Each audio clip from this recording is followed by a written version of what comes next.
Hello, everyone. Thank you for attending today's webinar, Key Ingredients for Your Security Framework, presented by Fortinet. I'm Michael Shoshua, and I'll be moderating this webinar. Our speakers today are Troy Ament, CISO of Healthcare and Life Science at Fortinet, and Richard Peters, CISO of Operational Technology at Fortinet. You can read their full bios on the left side of your window by selecting the Speakers tab. Just a few technical notes before we begin. The webcast is being streamed through your computer, so there is no dial-in number. For the best audio quality, please make sure your volume is up. This webinar is being recorded and will be available on demand within 24 hours after the event. As you listen, if you have questions, please submit those questions using the Questions and Answers tab on the left side of your screen, and Fortinet will get back to you with some answers. All right, we're ready to begin. Troy, please go ahead. All right. Well, thank you, Michael. And Rick, it's a pleasure to have this discussion with you. I think we'll have a great dialogue. And thank you, everyone, for joining. So let's kind of get right into it. Cybersecurity attacks have been increasing, making headlines and causing significant operational impacts. That's something that I think has significantly changes the amount of operational impacts and how consumers and customers across the globe have seen this. So executives are examining the overall cybersecurity organizational risk. So Rick, how do you see this evolving for organizations, and how should security leaders leverage this spotlight on cyber risk to improve operational technology security maturity? Well, first, it's always great chatting with you, Troy, and it's a terrific lead-in question. And obviously, many headlines over the last few months have captivated the OT and IT leaders around the globe, not just here in North America. And I would suggest that in most instances, if a business hasn't been a collateral target of a recent cyber attack or an attempt to disrupt business, whether it was supply chain or otherwise, that they're probably looking in the mirror right now and examining and evaluating their readiness. And I think that's kind of the operative word right now. It goes beyond just protection and thinking about response and recovery. A new level of situational awareness that says, I'm going to be resilient. Cyber resilience is taking on a whole new meaning. And I know if I'm having a private dialogue today with a company and we're talking about how to be resilient, I say start by behaving as if you've already been breached. Because if you're taking that approach, you're now going to think more proactively instead of reactively. And I think many instances have characterized that you see the reactive. And the reality is, today our headlines remind us that we're dealing with unethical cyber attacks. These are individuals, bad actors that are seeking to amplify on opportunities to disrupt business and to profit, right? So you have all those kinds of things happening, and they recognize, as those who are protecting the environment, that access is key. It's the means to accomplish your mission, whether that's to sustain safe and continuous operations, or whether it's an attempt to disrupt or profit from the theft of intellectual property. And the reality is today is we're just as likely to see reuse of old tradecraft if we're talking about operational technology, and certainly that crosses into healthcare, because we're seeing the introduction of technology into spaces where, quite honestly, it hasn't existed to the degree that it does today. And so naturally, we're seeing a lot more vulnerabilities that we have to deal with. And that advanced tradecraft, once they're on target, then says, boy, we need to up our stakes in the game if we're indeed going to achieve a level of resilience that allows our executives to sleep well at night. Yeah, I couldn't agree more. What I'm seeing, across the spectrum, inside and outside of IT and OT, over in healthcare and pharmaceuticals, is the consumers now are becoming much more aware. Whether it's a really public space like a health system, in a health system, you can't really hide from a breach. Your customers are connected to the devices that you're using. So those nurses are being impacted. They're the different procedures that they have, the patient portals. And then as we look at the last year, the health systems that I came from, we were doing a very small number of virtual visits. We weren't leveraging that technology. So Rick, to the topic that you spoke to, is we're introducing new technology into different environments at a higher rate than what we have in the past. What's interesting about this is within the healthcare space, the virtual visit technologies have been completely brought to their knees. And a lot of those health systems had moved from, like my previous organizations, maybe doing 100 virtual visits per month with 5,000 physicians to doing 45,000 virtual visits per month. And that's really impactful if you think about a lot of the operational impacts within these health systems today. What's happening is they don't get those virtual visit systems back online for 30 days. So that's rescheduling of, think about that, 45,000 visits. Your brand is being tarnished a little bit. There's loss of revenue. But then also, if you look at just the traditional care setting within healthcare, what's happening, radiology systems, lab systems, in such a really important time in our history during a pandemic, being impacted, and patients not being able to get their lab results in a timely manner, not being able to do e-prescribing and getting prescriptions to their retail pharmacy. And it's actually expanded outside of that. And I think you'll speak to more of the OT and space outside of the healthcare space. But the consumers are now very well aware that when a breach has occurred. So kind of as we pivot our discussion, one of the areas that's impacted most during a ransomware attack or any type of cyber attack is really that endpoint, right? So when we talk about connected endpoints, what are some of the security concerns in industrial sectors like manufacturing and energy that might be different than healthcare or retail? So it's an interesting time, and I'm glad you brought up that point about heightened awareness at the consumer end. It's clear, right? There's an appetite for information, not just by the industries themselves or those seeking to disrupt, but our consumers. They're reading more, whether it's sensationalized or otherwise, and they're coming up and posing their own opinions, and that's affecting how faithful and trustworthy they see these businesses as positioned to deliver. And so it is a difficult time because we have to wrestle with those kinds of things. Top of the mind and OT, it's that abiding business principle is, hey, let's keep it safe, let's keep it operational. That's always been that top line driver.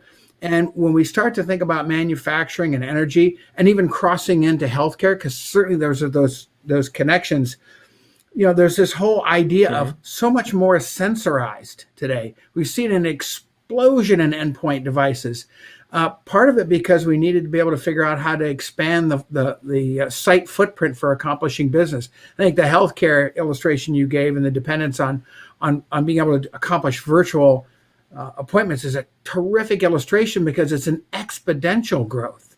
And that exponential growth meant exponential dependence on technology, on the innovation and the charges that have occurred just in the last 5 or 6 quarters.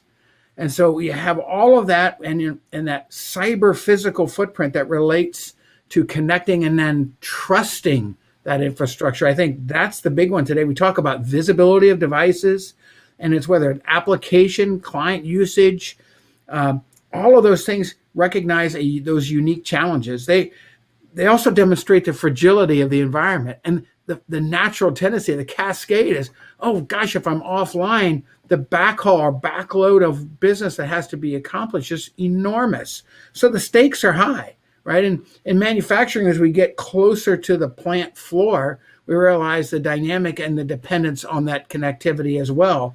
And certainly energies grab the limelight. Our current administration right now has a 100-day plan out there, right? It's all about addressing cybersecurity risks to the U.S. electric system.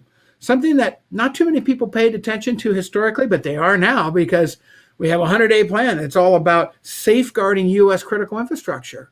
And we know that same penchant and appetite for understanding what's going on in the healthcare industry is equally pervasive.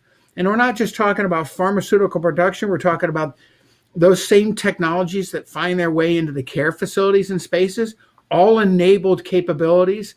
And so the ability to trust and control and feel like you have situational awareness of the state, the goodness, the wellness of that environment, the trustworthiness of that environment is more important than ever. Yeah, great points. And when I think about not just endpoint or an entire environment, I think about foundational security, right? And making sure that an organization is foundationally secure.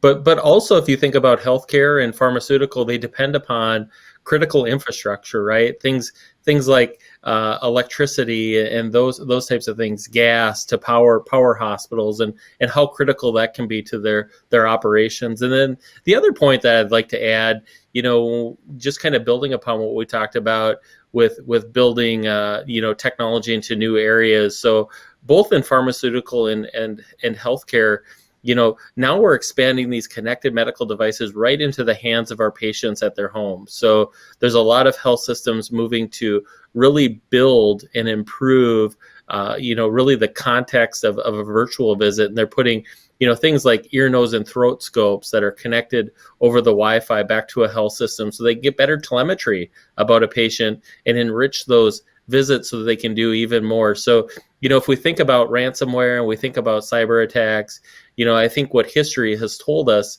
is that compromising those devices will soon follow if they're not secured appropriately. But then over on the pharmaceutical side, there's growth there in technology as well. We're putting within clinical trials, we're putting mobile apps in a BYOD scenario in some of our patients' hands to have better efficiency and better tracking of those clinical outcomes there as well. Great topic.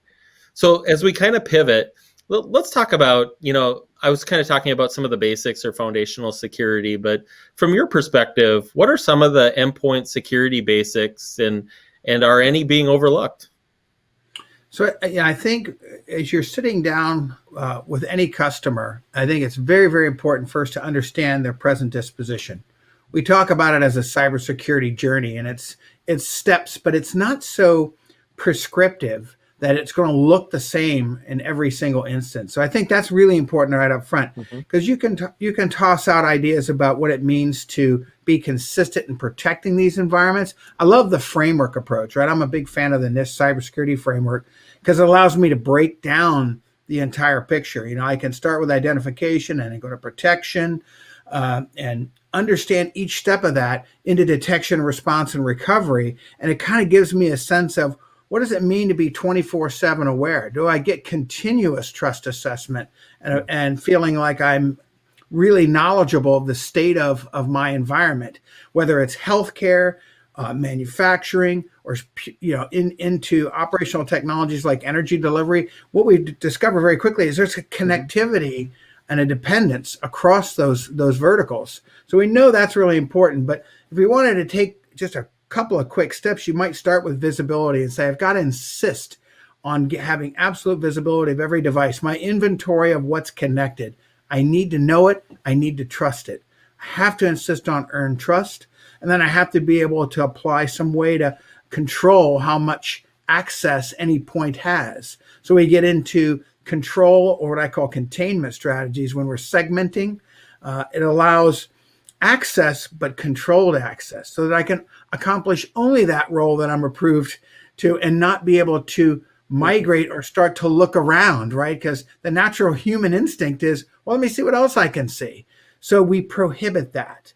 And I think the next level above that gets into, well, how do I get to situational awareness? Can I do behavioral kinds of things? Because when I study the human, I know that that's always the unpredictable element in any way. The insider we have to worry about. And so we build on this with the idea of thinking about designing security in to achieve a level of resilience. And I think if I was to pull three threads, I would say, got to do it transparently so it happens seamlessly and doesn't slow the system down, because everyone wants performance. So transparency means no latency. And I'd say it's got to scale, because we see the continued growth. We see the numbers today. In OT alone, I think in the next 3 years, we're predicting almost 4.5 billion enabled IIoT devices. That is a lot to manage. And then beyond that, you've got to be fast.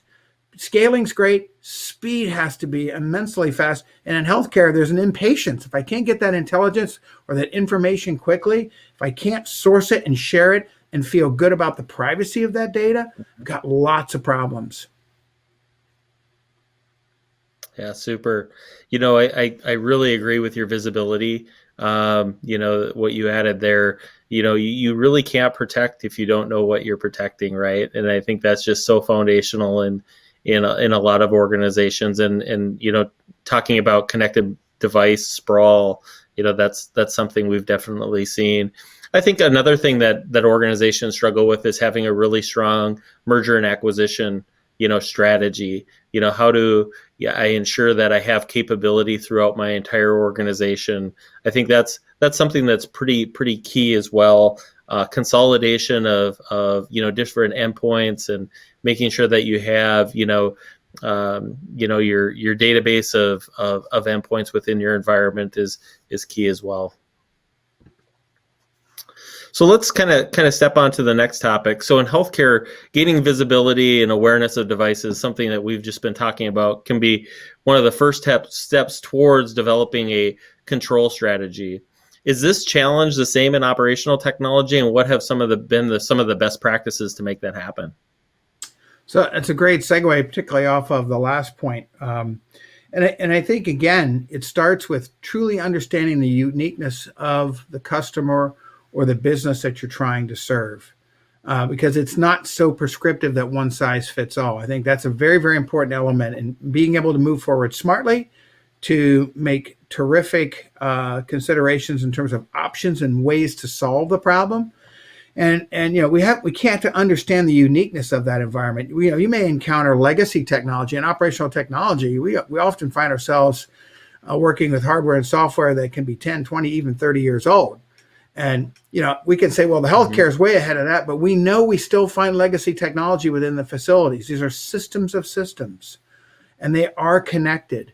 So while you might say, oh, we're using all modern, guarantee if you peel it back and you really start to inspect, you will find legacy hardware and software. So we have to address the growth and the expansion of what constitutes the enterprise, whether it's healthcare, whether it's pure OT, say manufacturing, and it extends way beyond the traditional perimeter experience or characterization. You can model it with the Purdue model, but the reality is our security strategy is really founded on cybersecurity best practices. We talked about visibility already.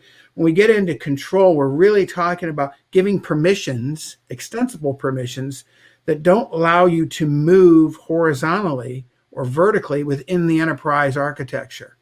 Very, very important. Now, those are going to be those who need to be able to do that, but it's very restrictive. That gives me the confidence that I'm not going to see behaviors, or better yet, if I do see behaviors of somebody trying to stretch the boundary or touch environments that they're not approved to, that's going to set flags right away. I've got a condition occurring. Maybe it's driven by something malicious. Maybe it's just somebody who's curious. But the reality is I have to understand what's going on, and I have to contain that.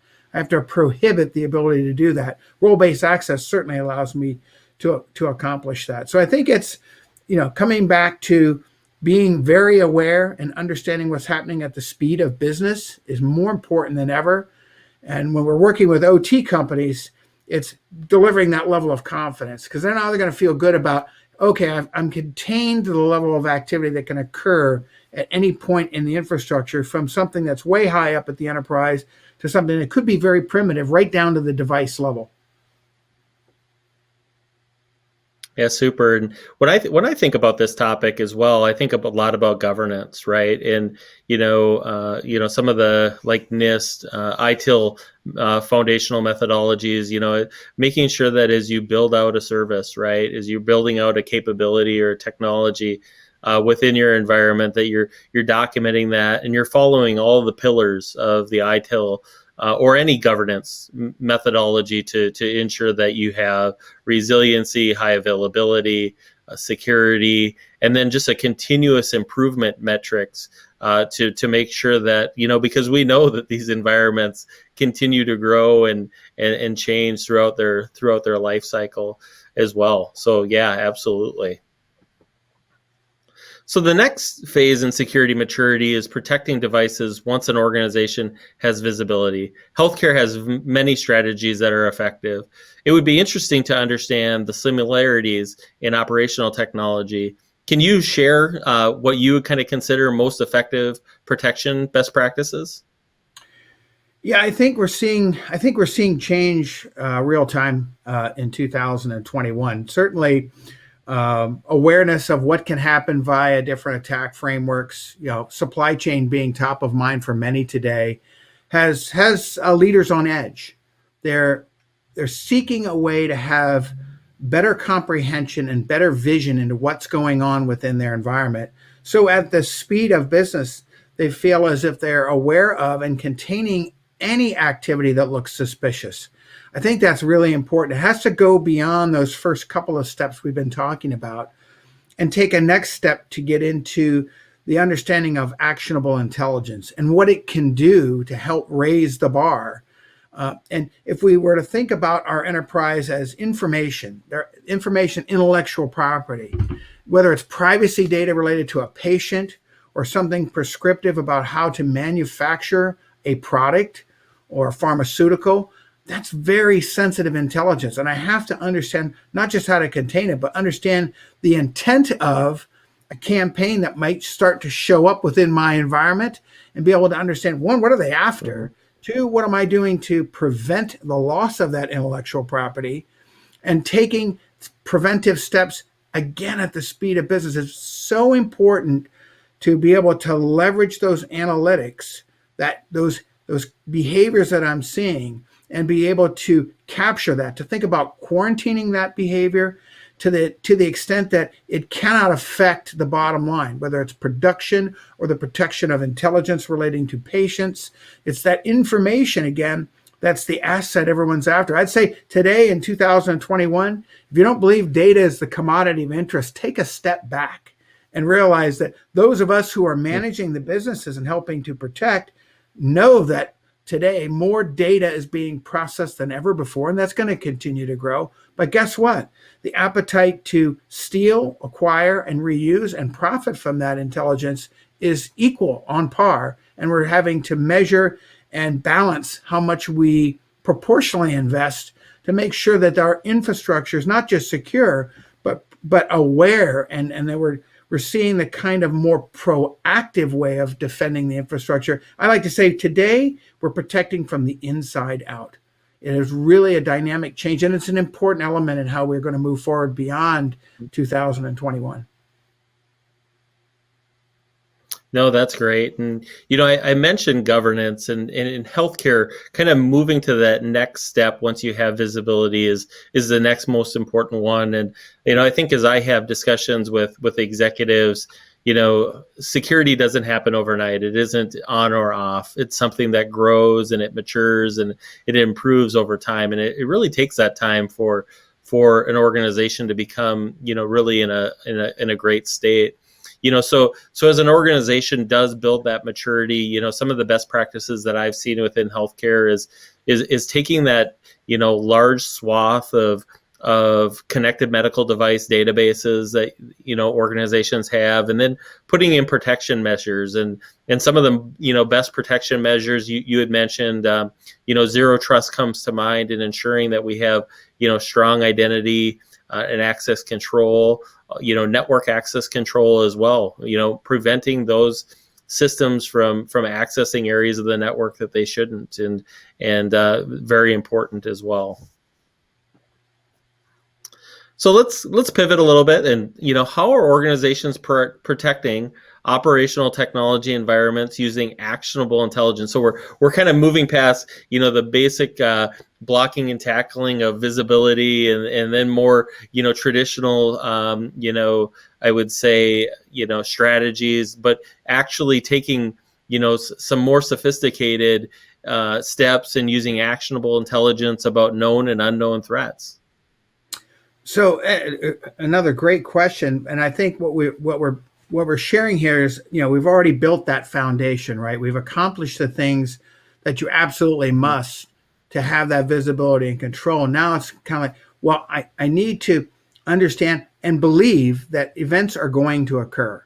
coming back to the statement I made before, behave as if you've already been compromised is a great way to do that. We have plenty of survey data that illustrates that that's pretty much foundationally true. Better than 90% of the companies, when surveyed today, will say, "Yeah, I've been breached once, if not more." I think 2/3 said more than once in the past 12 months.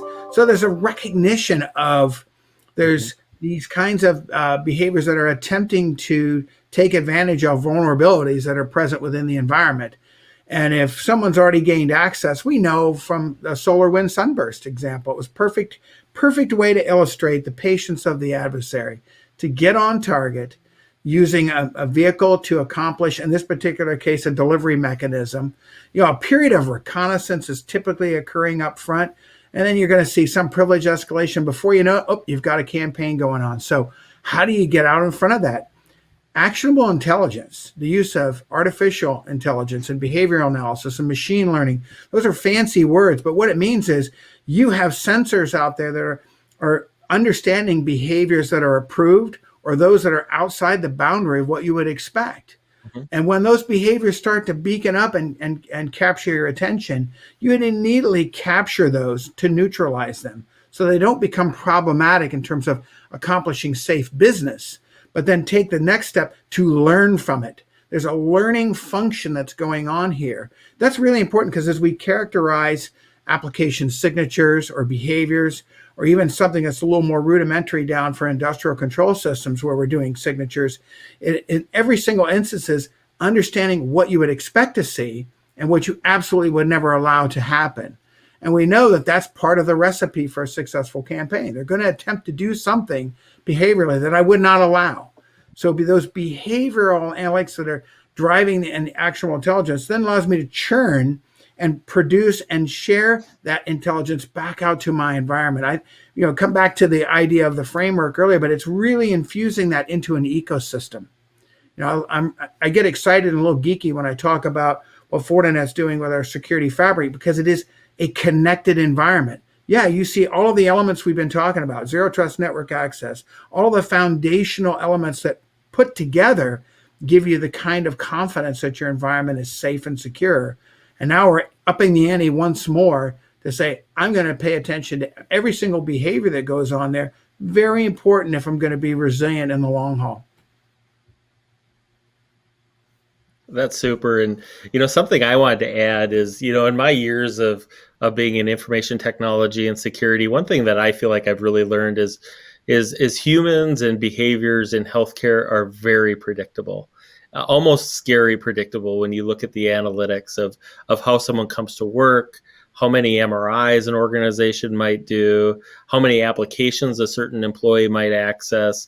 So it really is interesting. And I think, we're starting for the organizations that are more and more secure within their programs, within the healthcare sector and any, type of connected device, building out honeypots.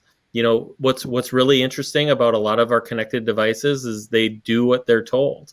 If they're operating normally, they're connecting to maybe one or two devices. They're sending about the same stream of data. And once you really baseline that data, you can really start to see and use some of this actionable intelligence and build off, alerting and reporting. Also, something I'd just like to add from my experience is taking actionable intelligence, such as maybe an employee that, most employees, typically access 5 to 6 systems, maybe on a given day on a really comprehensive, basis. But, if you start to see maybe an employee that's started to access 20 in a day, well, that might be a red flag of someone using their credentials to access systems that they shouldn't be.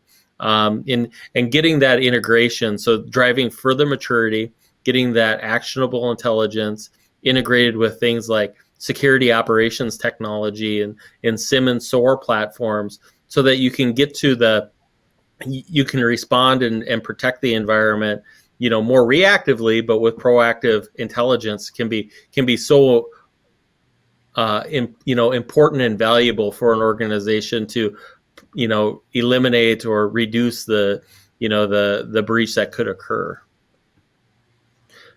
So moving on, the threat landscape and attack surface has expanded during the pandemic due to workforce mobilization. This has been something a lot of organizations have had to address. It's really created blind spots for security operations centers teams. What areas of priorities do you see organizations remediating in 2021 and then beyond? Wow, we know there's going to be, I'll call it the new normal. It's an overused term, right? But we know there's going to be a new normal. But I think already we've seen a lot of attention to lessons learned. The last 5 to 6 quarters, certainly innovation raced. There are many companies that say they're years ahead of where they would have anticipated because the pandemic drove them to change. OT certainly didn't get a free pass and trying to accommodate work from home. So there were a lot of adoptions of ways to communicate securely and safely, but none of it's perfect because we just extended our cone of silence. And I loved using that, that analogy of, when you're in the company space, of course, you're going to behave in a way that's predictable. Well, all of a sudden, we found ourselves with hundreds, if not thousands of employees working from their home offices. How do you monitor those behaviors? What certainty do you have of the integrity of the intelligence or the information that's now readily available in a space that it was originally not considered for? So we find ourselves having to apply those lessons learned and then think beyond that. I mean, certainly cybersecurity risk is a very dynamic challenge, going to continue to be. We know that already because that's the nature of the adversary. They're going to raise the table stakes every chance they can because I think it's the greatest cat and mouse game on the planet. How can I get onto your environment, be successful, and profit? And at the same time, you're thinking, how can I raise the bar to counter everything that I might see, am going to see, and can predict? So it really is trade space. And I think today, more than ever, we're seeing 3 dimensions that have to be paid attention to. And it's not just technology. It's all the processes that are our business and understanding those, and then taking it one more step and thinking about our workforce. For the first time, I think we're really seeing a lot of energy poured into pivoting our workforce to have them be an asset instead of a liability. And I mean from a behavioral point of view. If I were to not monitor or not encourage better behaviors and do things that start to illuminate the importance of behaving in a way that is responsible for the company, having every single employee understand their role in doing that, it becomes quite a challenge. But in 2020 and into 21, we've seen a lot of gamification. We've seen a lot of awareness. Everyone's leaning a lot harder into cyber situational awareness. Not that we don't pay attention to things that are going on behaviorally. We certainly do. But we see a lower frequency of the kinds of events that are simply errors or silly mistakes. And so technology and innovation are going to continue to accelerate that landscape. They're going to require that proportional attention. It doesn't go away. The executive appetite for data isn't going away. We're going to continue to see growth in the connected devices. They're going to take on new shapes, ways, and forms because, again, that contributes to being more effective, more dynamic, more efficient in how you accomplish business.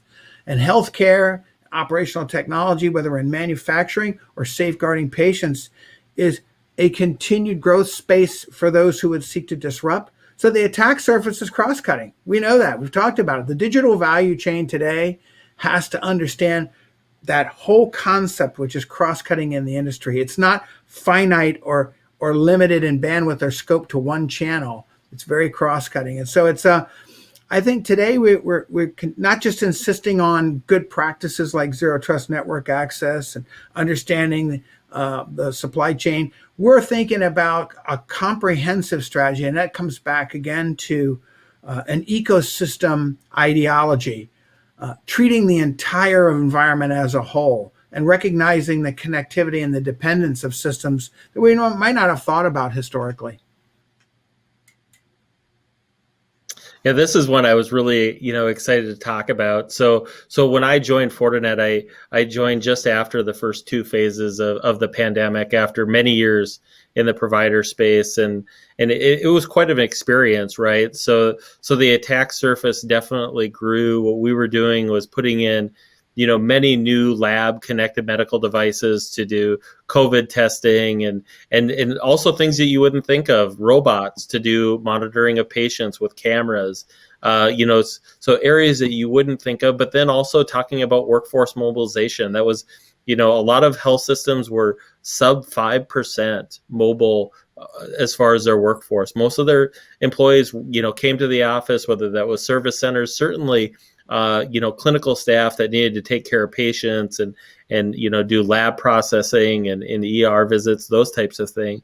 So, but then a lot of health systems, many of their organizations made a major pivot to, likely over 40% of their employees being, mobile workers. A lot of revenue cycle, financial services, customer service, even information technology, right, pivoted to a work from home. And a lot of organizations, are probably thinking about, what is my strategy? Do I have great resiliency for these working from home environments? They have, physicians and different mid-level physicians doing virtual visits. Their connectivity is very important.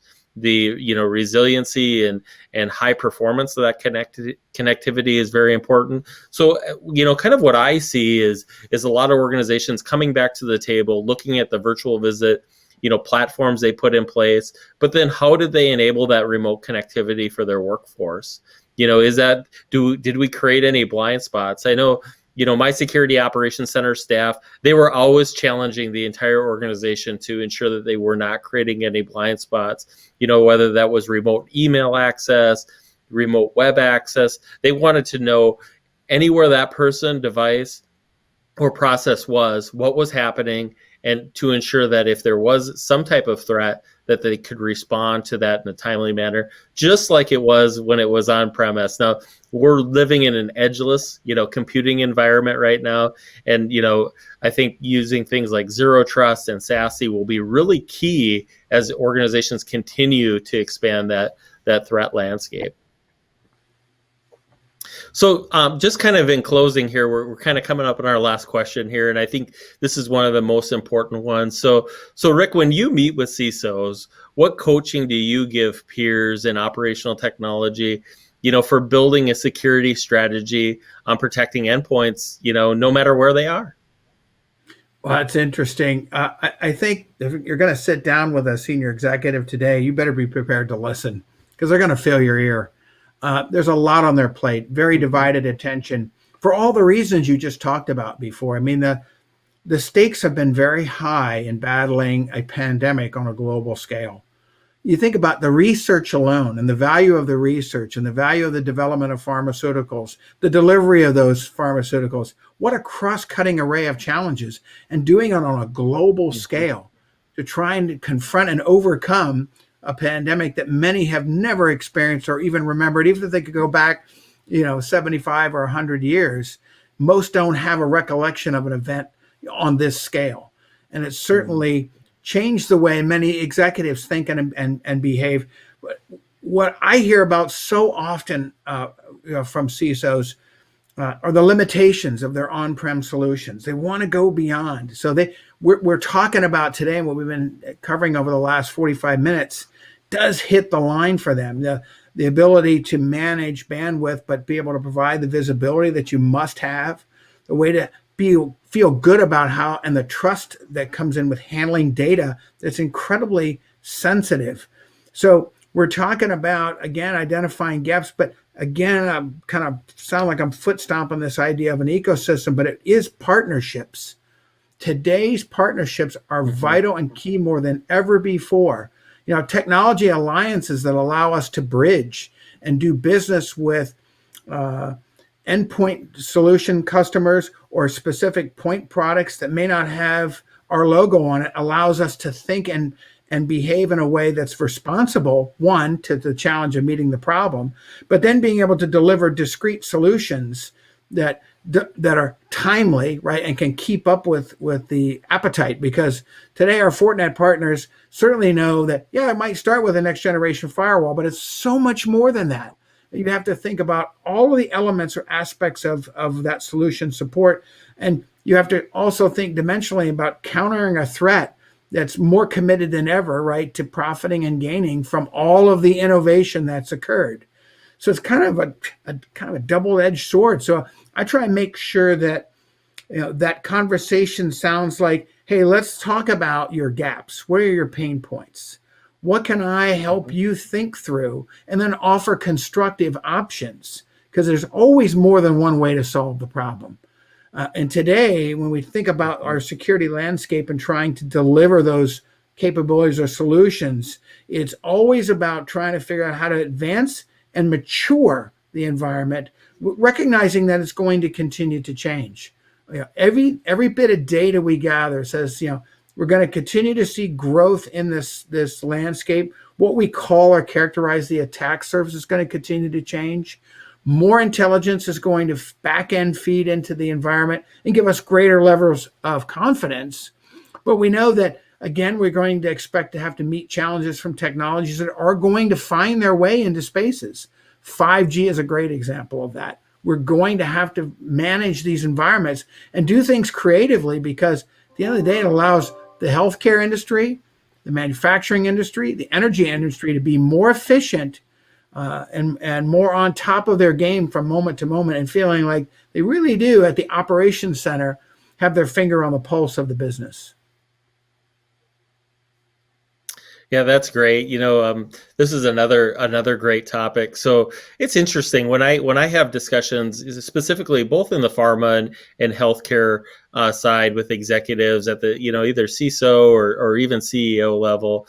Some of the things I talk about, and I do a little bit of storytelling because in healthcare getting to a platform has been more inside and outside of healthcare. It's been kind of really interesting. If we go back 15 years, what I was doing is I was implementing electronic medical records. And the way we were doing that like 15 years ago was we were buying many disparate systems and working really hard, with these best of breed systems and trying to pull them all together. And what ended up happening is it was at a much higher cost. Our physicians were, using maybe a health or a hospital system, going over to the clinic using a completely different interface, different access, and then having to integrate lab systems and radiology systems. And that sounds pretty familiar to me. Well, fast forward, maybe 5 years and thinking about the platform approach that we need to do within security. A lot of the same challenges that we're having in security are solved by more of a platform approach. You've got very big challenges in recruiting staff, right? And that was very similar within the physician groups in healthcare. Recruiting physicians is challenging. So if the tools that they're using are really inefficient and different, they require multiple training sessions because of different screens and different interfaces, and then doing system upgrades, right? We all know what it's like to upgrade different platforms or different best of breed. Usually it breaks a connector. Usually it breaks an integration. And do we want our team spending time on really repairing those integrations, or do we want them threat hunting? Very similar in the healthcare space. We didn't want them, having challenges using the systems. We wanted them taking care of the patient, right? And the more time they had to take care of the patient and using those tools to have a really efficient clinical workflow was of the utmost importance. So Rick, this has been a great discussion. I really appreciate the time that we've had today, and thank you very much. You and I have talked many times, Troy, and we both are passionate about raising the bar for the protection of information systems that our citizens around the globe depend on daily. Critical infrastructure connotes a whole lot of things, but we understand today that in the modern world, information is king. And being able to develop and design clean solutions, and by clean, I mean in a way that the end consumer can use that without thinking too much, is really where we're trying to get to. We want to be able to provide those kinds of solutions that will grow, scale, right, and continue to provide the long-term viability that customers are looking for. So it's an exciting time. It's a challenging time. And I look forward to continuing to partner with you and with our technology alliance partners as we seek to raise the bar. Absolutely. I'll turn it right back over to Michael to close us out. Thank you, Troy. And I want to thank everyone for attending this fierce healthcare webinar and submitting so many great questions. I'd like to thank our speakers for participating and Fortinet for presenting today's webinar. If you have any questions for our panelists, you can submit them using the questions and answers tab on the left side of your screen, and someone from Fortinet will get back to you. This webinar has been recorded. You'll be able to access the recording within 24 hours using the same audience link that was sent to you earlier. Thank you again for joining us, and we look forward to seeing you at future events.